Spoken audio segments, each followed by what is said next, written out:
Jon Hamm captivated audiences on Mad Men as a suave and sophisticated 1960s ad executive. And he's going back to the 60s in a brand new movie.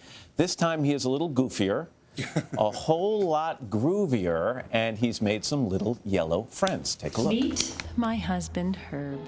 Inventor, super genius, Fox.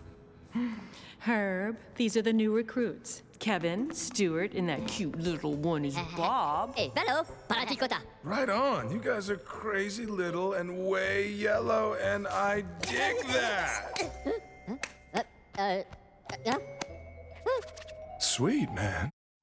Hey, John, welcome back. Thank you. Do you recognize your voice immediately? I mean, if you were walking by and you heard that voice, would you say that's me? Because it sounds a little... No, I don't. And in fact, I had a vocal injury when I was doing the VO for this. So I had surgery right after I finished this movie. So you were a little, I was a little hoarse, a little gravelier, than normal. Yes. And do we want to identify the voice behind your wife in that scene? Sandra Bullock. See, I wouldn't have gotten that one either. Well, do you pay attention to popular culture? I'm bad at these things.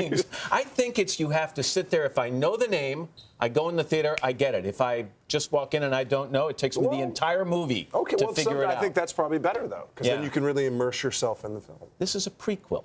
It's an origin story. What is that? What's the difference? Well, it explores how the Minions got to be the Minions with Gru and in the Despicable Me world. So we see as this movie progresses that they've always wanted to attach themselves to whoever was the biggest, meanest, baddest boss in the world. So T-Rex was one of them. Napoleon was another one. Scarlet Overkill. And now Scarlet Overkill is what happens. You see the Dracula. It did not end well. Well, no. Did you find yourself being as big a fan of Despicable Me as I was? I've got kids, so I saw it 100 times with them.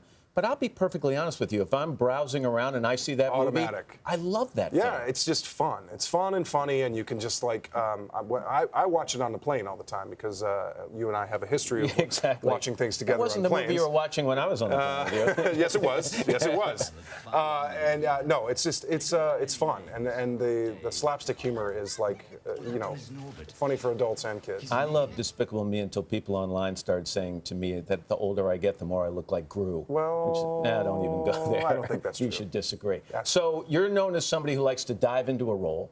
So the Minions don't actually speak English. No, they don't. They speak Minionese. Well, it's Minionese. It's sort of a mixture of several languages. Did you do an immersion class? Did you listen to tapes? What did you do? It's interesting. The director of the film, Pierre Coffin, is French and speaks French as his first language, but speaks Spanish and Italian and Greek and every sort of linguist, as it were, and that's what the Minions speak, essentially. So he picks out what he thinks is the funniest word in whatever language he happens to speak, and that's what the Minions will speak. But you're an aficionado now, so let me just play something now and translate for me. Okay, this is in Minionese. What are they saying?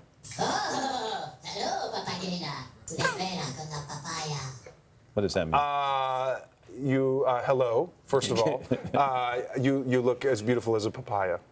That's not true. Of course it is. Is it really? Yeah. I believe he's talking to a fire hydrant at the time. So yes, okay, good. He's flirting with a fire hydrant. Meanwhile, not only a great actor, and you really are, but you've also taught acting and drama in your old high school. I have. Can I bring out one of your former students? Only if it's a very specific one. It is. Okay, good. Ellie Kemper, by the way, went to that high school and took your... Hey, you come right here. Come right here. Come in the middle. No, take the middle. I'll bring you to You took his acting class in high school. Good to see you. Was he a great teacher? He was a fantastic teacher. He was very Stand in the light, serious. I'll stand in the light. This is what I'm trying to do. Okay, this is great. The student has become the teacher. No, I'm kidding. Never. Jon Hamm has been such a good sport about me exploiting his name as my teacher for many years now. Thank you. It's always funny, too, because whenever Ellie and I get together, you can really hear her St. Louis accent. She starts calling me Jon Hamm. Jon Hamm. Was she a good student? She, the best. She and her sister were incredibly diligent students and very, very talented, and the proof is in the pudding. They're both working in the industry. We are. That's very nice of you. I'm not sure it's true, but thank you. It is true. Very Ellie, kind. it is Very true. Kind. He is the Prince of St. Louis. He was a fantastic teacher. I think you just taught for a year at Burroughs, yes, right? 1 year. One and done. And You're still sucking up to the teacher, aren't you? I don't know when the After all report these card's years. coming out. Gosh. You were the type who wrote the little smiley faces on the reports, yes. too. Definitely. Yeah. John, Ellie, first of all, see you in the next See you in the hour. next hour. Always good to have you. Thank you. And I love this movie, Minions, from our sister company. That's not why I said that. Universal opens on July 10th. It is why you said that. Yeah, a little Totally bit why I is why you said said that. Hello, Today fans. Thanks for checking out our YouTube channel. Subscribe by clicking that button down there and click on any of the videos over here to watch the latest interviews, show highlights, and digital exclusives.